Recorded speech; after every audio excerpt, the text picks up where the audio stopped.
Okay, I got a couple places we can go, but I'll open it up for questions from you all first. So if you got a question, let it rip.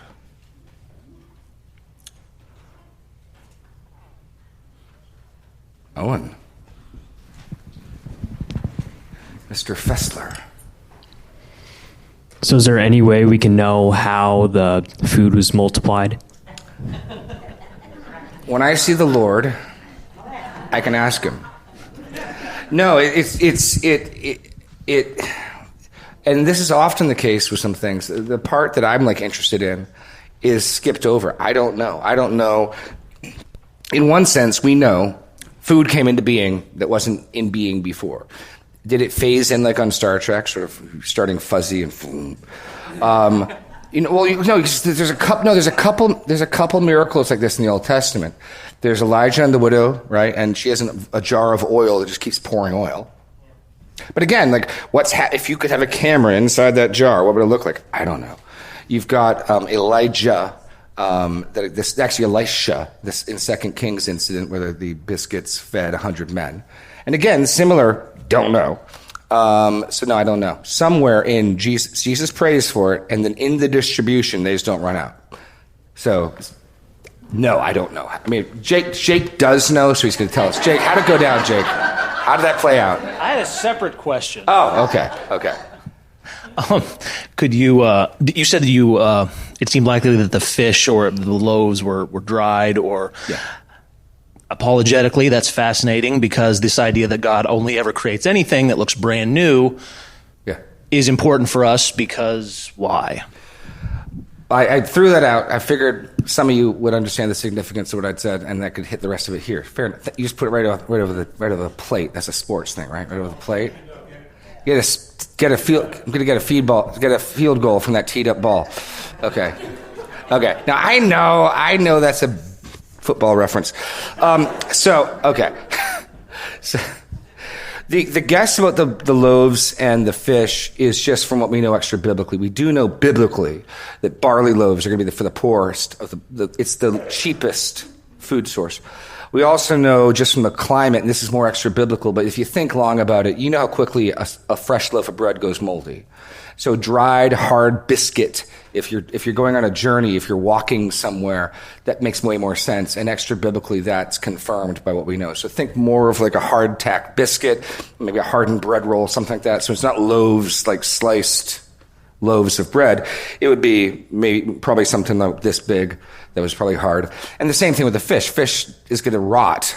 And so almost certainly either a fish relish or some dried fish. I mean, it didn't have to be that, but fish jerky. There you go. So we don't know. And again, John's point isn't there. My point in making is that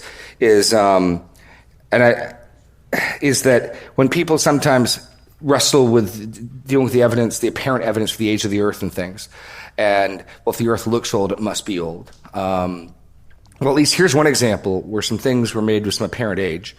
And I don't think God would make things with apparent age to deceive people. But if he had purposes and reasons, for instance, in Genesis, we're told God made the stars. Why? For seasons and days and years. That's only going to work if the light from those stars has reached here. It's pointless. It doesn't function if it takes 3,000 years for the light to get here. So one reason why I could conceive of, because one of the arguments starlight people will make for an older Earth is there are things hundreds of thousands of light years away, and their light has reached here. Ergo, the Earth and the universe is hundreds of thousands of years old. Maybe. Or maybe, since we're told the function intended, maybe God... So the argument is, I don't think God would intentionally deceive. I'm going to fake some fossils and bury them so people will think no. But when there's a clear purpose, like there is here, oh, hey, look, he wanted to make fish. And so he made fish that were never eggs. He made dried fish that were never dried. He made grain that never sprouted, bread that was never baked. And there is here clearly an appearance of age that serves a purpose and is functional. And all I'm saying is, not that this solves anything, but if you think God would never make something with an appearance of age, here's something. That's the pure, I only dipped my toe in that to say, look, if you think, if you've accepted God would never make something with an appearance of age, that's false. This falsifies that claim. And no more. I'm not saying this proves anything other than it falsifies that claim. For such a person who would be interested in making that claim, this would falsify it. Yeah, that's all. Dennis.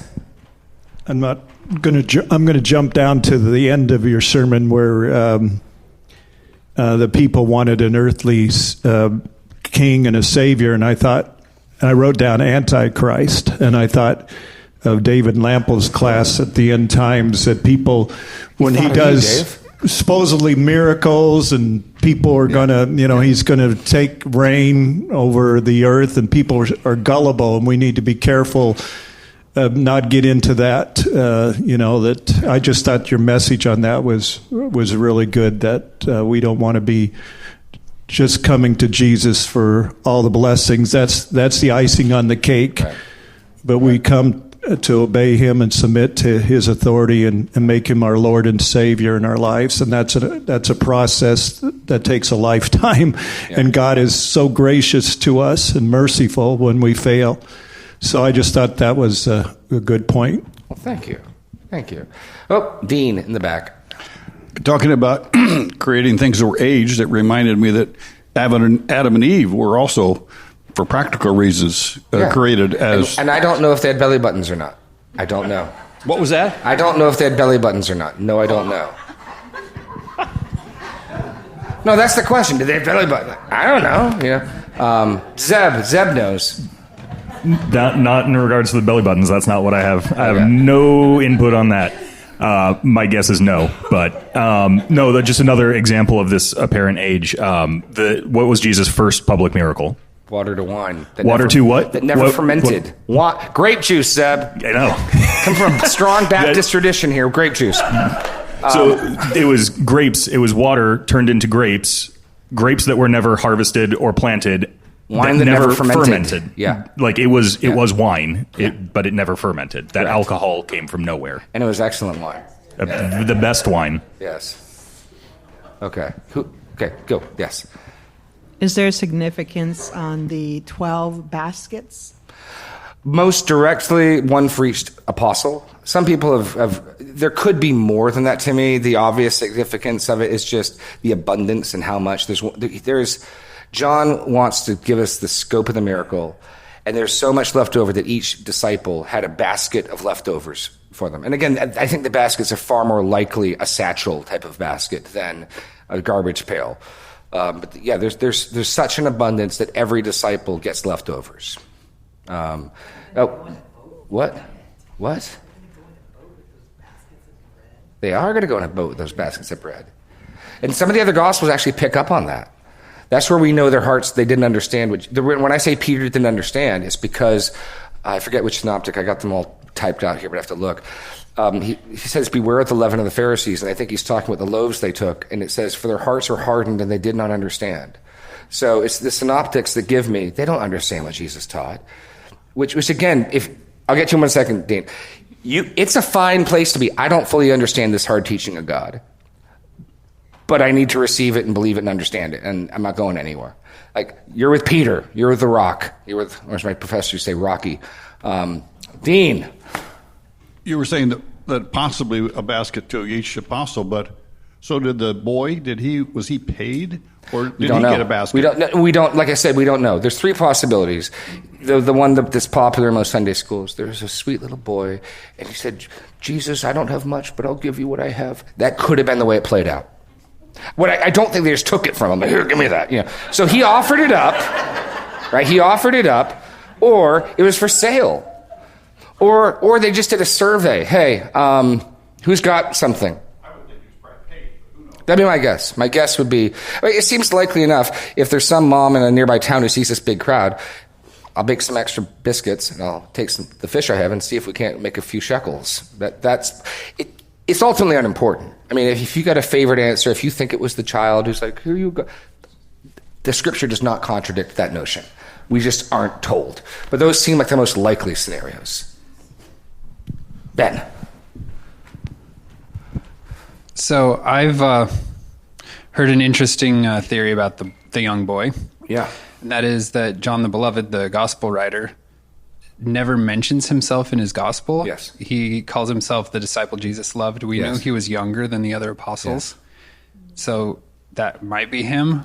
That is one theory, but it's no, depending on how is conceptually possible. Just as people have speculated the rich young ruler may have been the apostle Paul, conceivably. Zeb's throwing Mark out. Zeb thinks it's Mark, John Mark, or Mark. I couldn't falsify that hypothesis. I couldn't, because most of it is figuring out who John is by deduction, by scratching people out, and he doesn't show up as the disciple whom Jesus loved until the upper room discourse. So what he's doing, he's also possibly that. Well, the only reason I think not the boy is you mentioned what you said is possible. I think John shows up, and it's again trying to look at it like a polarized negative in a photo. Look at chapter 1. In chapter 1,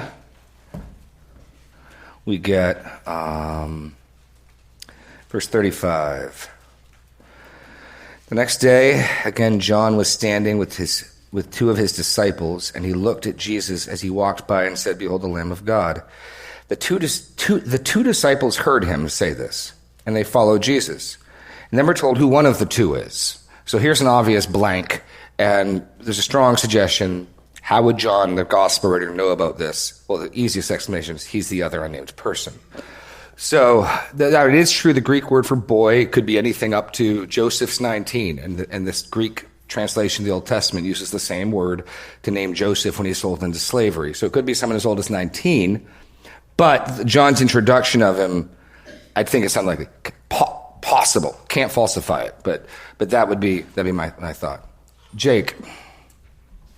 I appreciated, to change the subject slightly, I really appreciated the point about food, about how food was hard. It gave scale and scope to the miracle, right? Yeah. In a place where people really, we have no concept of this, really didn't always have enough food. People starved to death all the time. You might not eat regularly, and you spent so much of your time and money just trying to procure food to survive.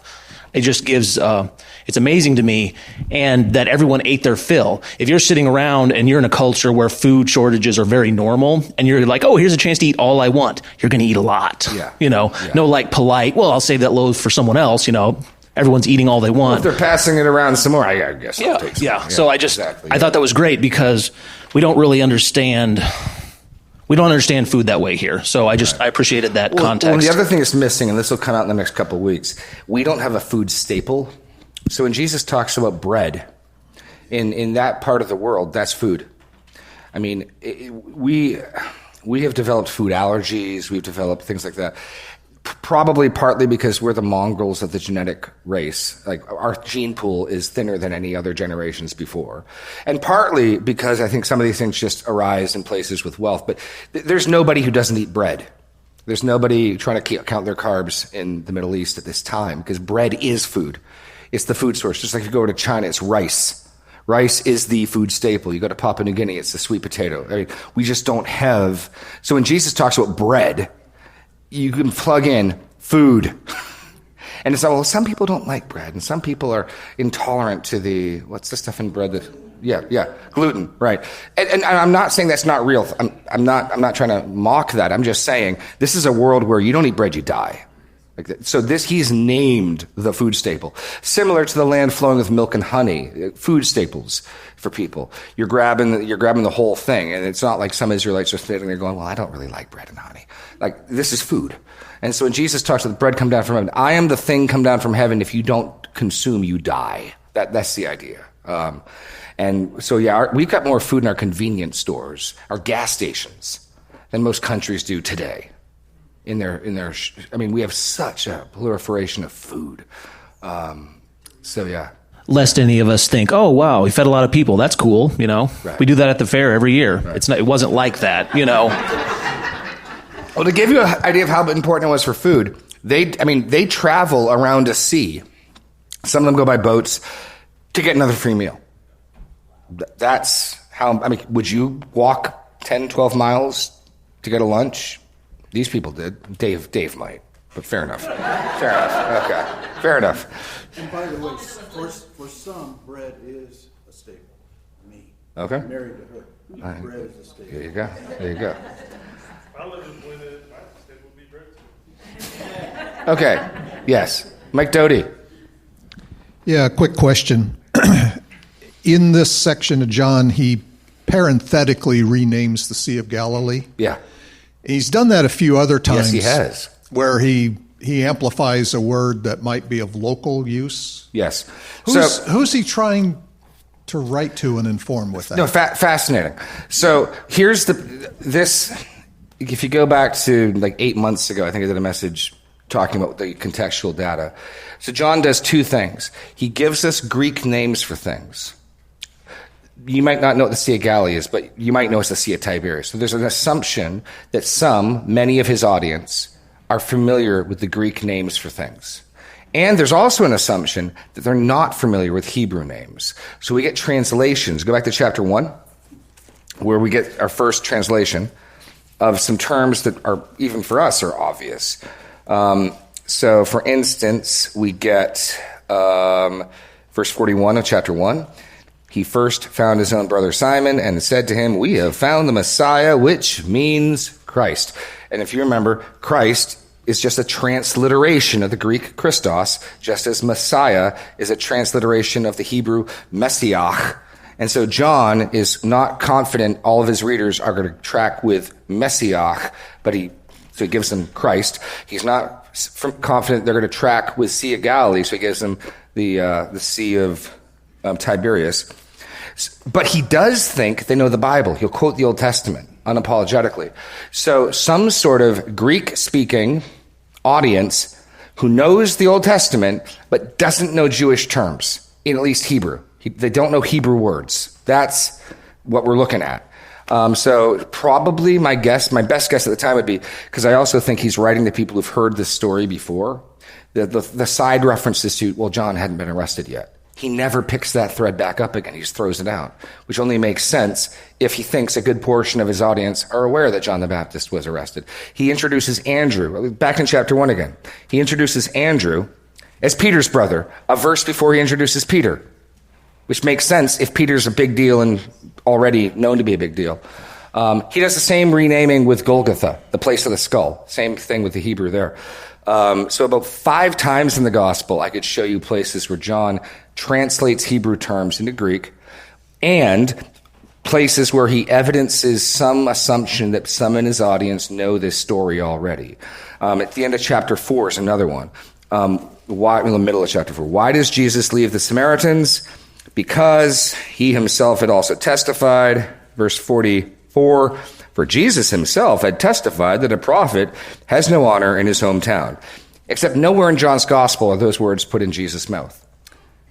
They are in Matthew and Mark.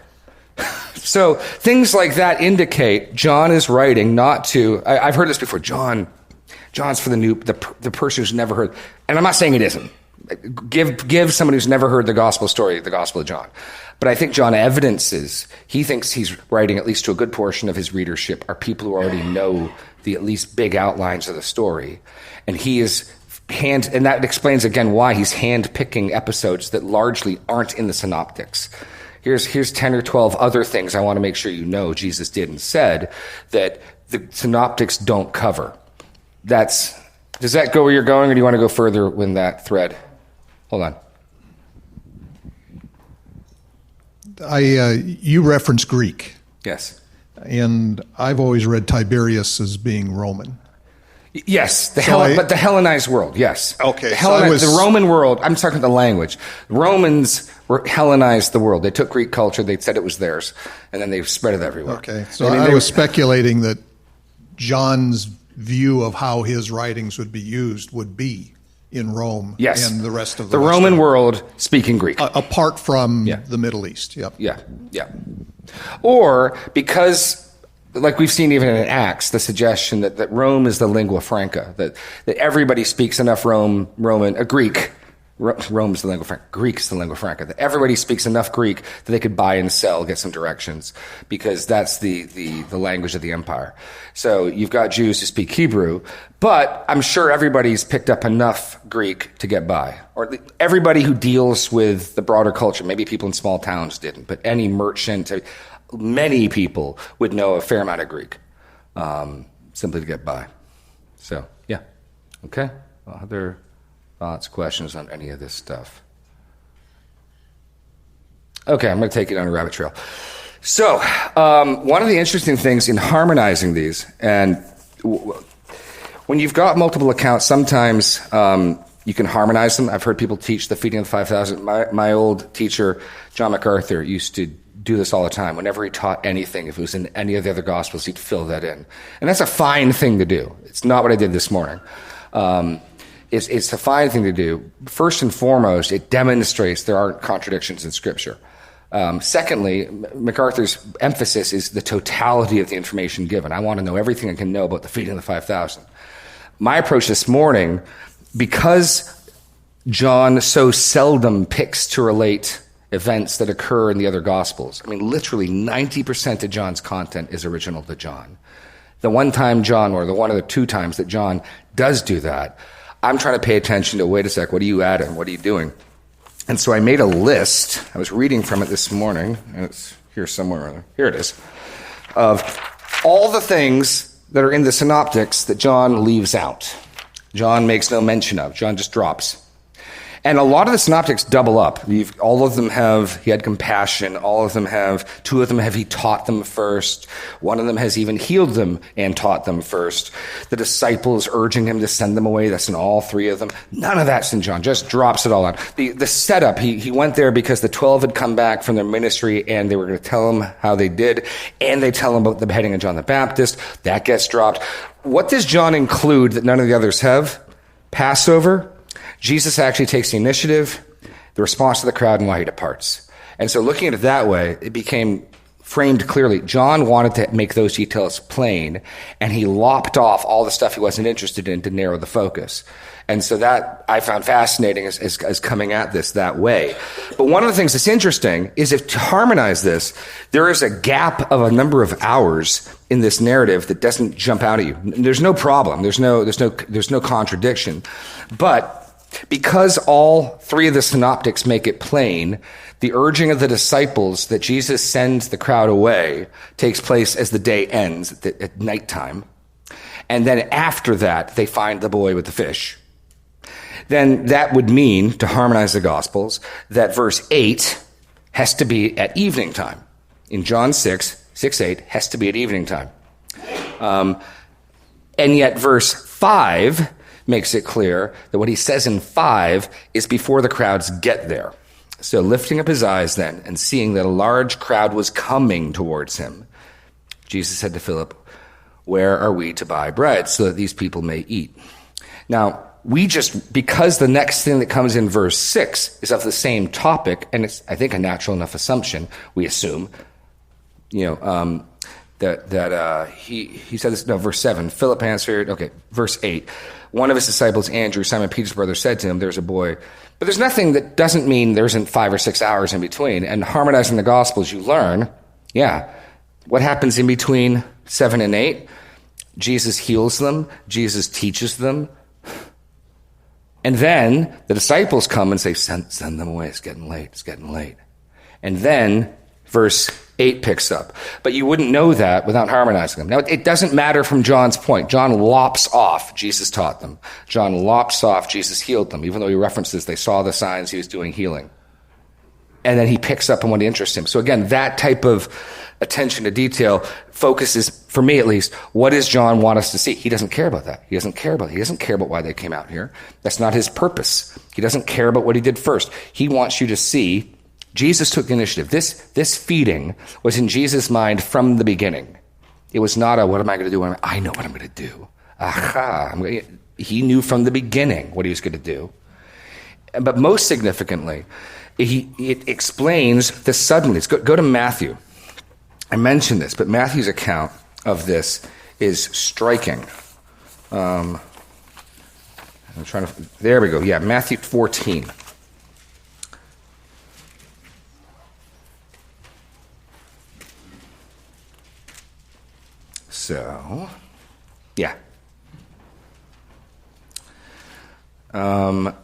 And so I'll show you. We'll read through some of Matthew on this. So the beginning of 14 is the death of John the Baptist. And pick it up in 12. His disciples came, took the body, buried it, and they went and told Jesus.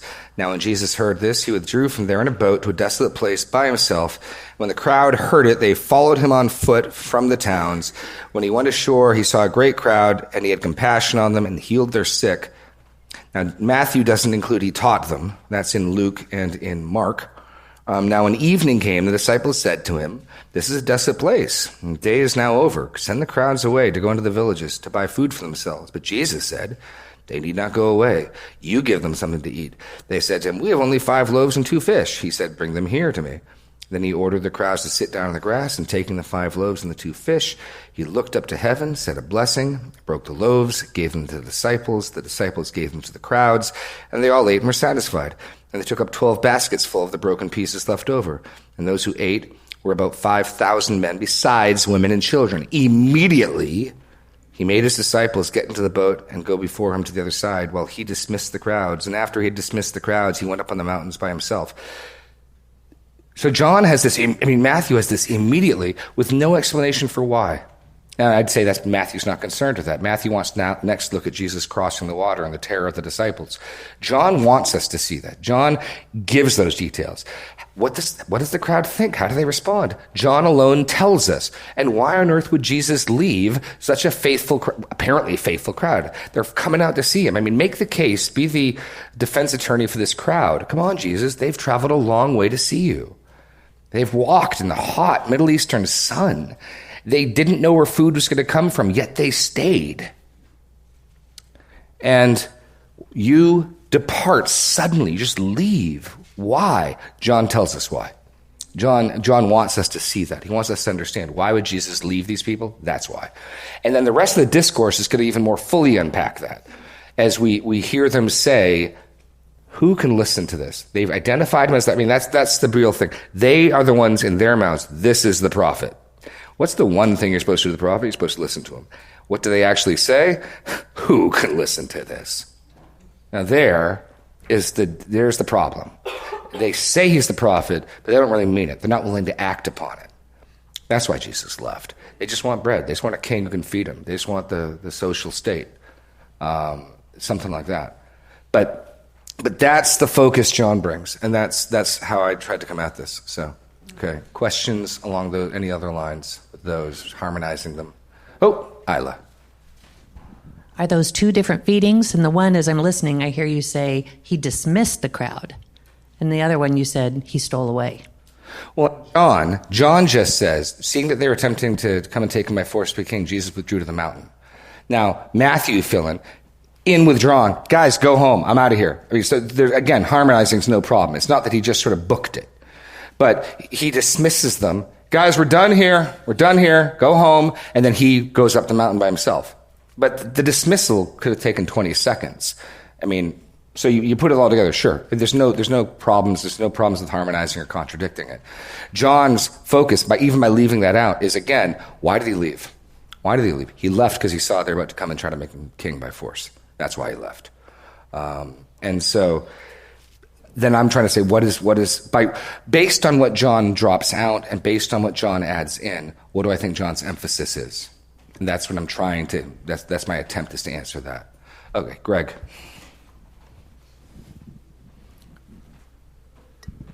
Well, I think one thing that you're drawing out, and something that is easy for us to sort of lose track of, is the Gospels weren't all necessarily meant to be an itinerary or a retelling of everything that Jesus did. Right. And so and since we sometimes think that's what they are, we look for, hey, John didn't mention this, so did it happen or didn't it happen? And it's simply a matter, as you've pointed out numerous times today, that for John's purpose of what he wanted to point out, it didn't serve any purpose, so he didn't dwell on it. Just as you've talked about today, John wanted to talk about what the response was and why Jesus left. Yeah. Well, to fill in all the other details is just going to confuse everybody. Exactly. No, exactly. And especially since John evidences an awareness that his audience may well know this data, that might even further explain why I can drop things out. You know this already, so I don't need to tell you about this. It does mean his indications of knowledge of other things does argue against John's faking this and he's ignorant and he's making stuff up. Now, that's where little things like the grass being green. If, as some argue, the Gospel of John was written from Egypt in the 4th century, I'd be very surprised to know if people knew what season of the year grass was green in the Middle East, in Israel. Little details like that are hallmarks of authenticity. And John's awareness of other things, the fact that on the points where they line up, they're exact. 12 baskets, not 13, not 14, 12 baskets. About 5,000 in all of them. So all the details that do overlap match perfectly. And so John just drops out the part he doesn't care about. And he says as much at the end. Go to John 20. John tells us that he culled his material, that he is, John tells us he left out 1,000 times more than he included. He says it hyperbolically, but the purpose of the hyperbole, if that's a word, is what? The hyperbole. Yeah. The purpose of the hyperbole is to make a point. So in John chapter 20, verse 30 and 31, now Jesus did many other signs in the presence of the disciples, which are not written in this book. So there's a lot of other things, John says, Jesus did that I didn't write down, like teaching the 5,000, like healing the 5,000, like John's beheading. Lots of other, he didn't do John's beheading. Yeah, anyway. But these are written so that you might believe that Jesus is the Christ, the Son of God, and that by believing may have life in his name. Then go to chapter 21, 25. There are also many other things that Jesus did, or every one of them to be written. I suppose the world itself could not contain the books that would be written. So your point, Greg, even made further. Not only is John not saying he wrote everything, John's emphasizing I wrote a sliver of what I could have written. But then that gets back to, so this is handpicked, this is precise, this is intentional. So then every detail, I'm assuming, has some purpose, which part of half my week, why the Passover? Why tell us the Passover? What's the significance of the Passover? Especially the ESV masked the causal connection, but the most natural use of the Greek conjunction there is therefore, thus, accordingly. And so the NASB, or I'll read, where's the Legacy. That's what I'm going to read the Legacy. The Legacy Standard, I was reading the Legacy Standard with Pastor Daniel, and it was like, whoa. And then we checked the Greek to make sure it backed it up. I mean, un could mean when. It's not its most common natural usage. Here's the LSV reading of the Legacy Standard, which is basically an update and an improvement on the 95 New American Standard. So here's what it says. Now the Passover, the feast of the Jews, was near. Therefore, Jesus, lifting up his eyes and seeing that a large crowd was coming to him, said to Philip, "Where should we buy bread?" So if that translation is accurate, I think it is, then John is saying because the Passover was coming is the reason Jesus, lifting up his eyes, said this to Philip. Jesus asked Philip about food because the Passover was coming. How does that work? What's the connection there? That's what I spent half my week mulling over. And then that led to reading Exodus and realizing, well, really the Passover meal is so closely connected to the manna, and realizing that Jesus is going to start with bread from heaven and manna and very quickly shift from bread to flesh that you eat. Oh, that's the Passover meal. So seeing that all of this is within 4 chapters of Exodus, and that Jesus starts with the manna and then shifts back to Passover with eating flesh, which is right out of Exodus. You eat the flesh of the lamb. So that's why the Passover. Okay. Yes, Greg. Well, I was just going to say part of explaining the Passover was maybe for the naysayers in the near future of saying, wait a minute, how would he run across a whole bunch of people out in the middle of the wilderness when everybody knows you have to spend all day, every day working to get enough food to eat. Right. So why would there be this large crowd of people just meandering around. That explains John's purpose in telling us the Passover, which is the first point in my outline. This helps explain why there could be a large crowd. But I'm saying the grammar says because it was Passover, Jesus said this to Philip. So that's the point of connection that I was chewing on, is why. Jesus is sitting there. Passover's near. Therefore, I'm going to say this to Philip when I see the crowd. What's that connection? Why would Passover, being near, cause Jesus, be the impetus, be the basis for what he says to Philip? That's what I was trying to unpack. Which, hey, I just went and read Exodus. I'm like, oh, that makes a bit more sense. Which is, if you want to do something this afternoon, read Exodus 12 to 16. And you can just see the tight flow of the narrative going from the institution of the Passover, where you eat the flesh, and you apply its blood, to the Exodus, the parting of the Red Sea, Moses' song, turning the bitter water sweet, and then manna. Oh, and then people grumbling. Right there in 16. Just like they grumble here. So that once just... This will shock you. Once I just read some of the Exodus, it made more sense. Which, again, go back, just read the text, and then read the text is referencing. I thought I understood what was going on there. I just read it, and like, oh, this makes a bit more, seems a bit clearer. So I commend to you the reading of the text. It's helpful. Deb.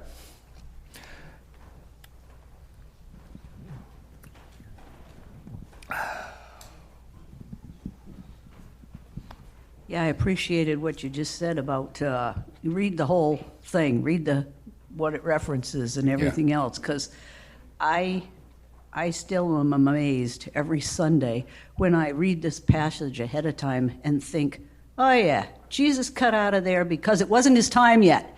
That's what I got out of it. And it's like, wait a minute. Then on Sunday I find out, oh, I didn't have it right at all. No, and it's not his time yet. That could be a factor as well. I mean, it's what's going to force the Jews' claim for why they want to kill Jesus is the blasphemy, Son of God language. We know it's also the light exposing the darkness. But what forces Pilate and Rome's hand is his claim to kingship.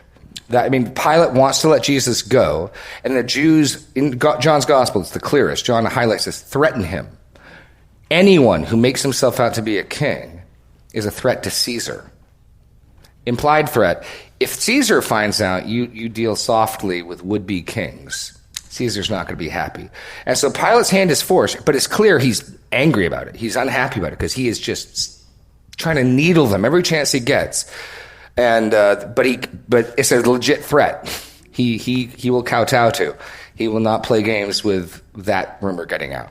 So there is something to also, if there's throngs of people trying to make Jesus king too early, that also might speed things up. That could be in the background. Where this goes with the connection of, and this is the biggest thing for me, they say he's the prophet. That's clearly Deuteronomy 18. They say who can listen to him. That is so clear, when the one thing you're supposed to do when the prophet comes is listen. God's going to hold you accountable. He's going to judge you if you don't. And they can't listen. But they do want more bread. Oh, they want some more bread. Yeah. We got 2 minutes. And it's the kind of thing, we call him Lord. What does that mean? Right. Well, no, and that's, again, challenging for us. There are so many attendant blessings to being a Christian. There is a beauty to God's design and God's world. There's an order. There's a nobility to being faithful. If you obey Christ, if you're seeing people who are trying to follow Christ, you are going to see elements of kindness and mercy and nobility and courage, and all that's attractive. That makes good citizens. It makes a good community, right? Christians started orphanages. There are all sorts of reasons apart from Jesus to like Christianity from the outside, and you go through all this, and you add in all these things that people emphasize that are real. I don't want to minimize knowing God loved me, knowing that someone cared for me yes, amen. Keep going forward. There's more. Knowing that I wouldn't have to walk through life alone, knowing that there's a purpose and a plan for my life, knowing that my suffering's not meaningless, knowing that it's ordered, knowing that there's a hope for the future. All of that's wonderful. How are you going to do with his word? What are you going to do with his word? That's the issue. That's what separates the saved from the unsaved, the disciples from the crowds that fall away. And so those can all be inroads to Christianity. That can be inroads. The man who Jesus healed, sure, in some sense, was a fan of Jesus, but let's see where that takes him. But the final exam is going to be, you say I'm the prophet, what do you do with my teaching? Well, they don't want his teaching. When they get his teaching, they don't like it and they go away. Okay. There's kind of like, yeah, that's what I thought.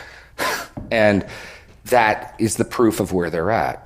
That helps explain why, in chapter 2, a group of people could believe in his name when they saw the signs he was doing. And I think Nicodemus represents them.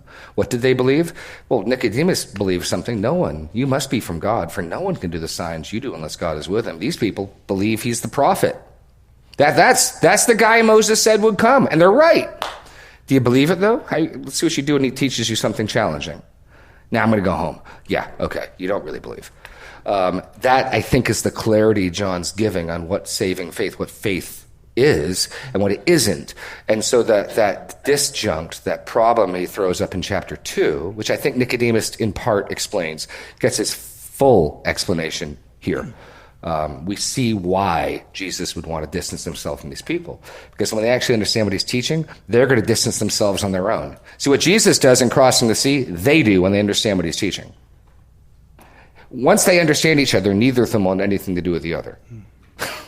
Jesus first crosses a lake to get away from them, and then when they hear his teaching, they go home. Right? So, yeah.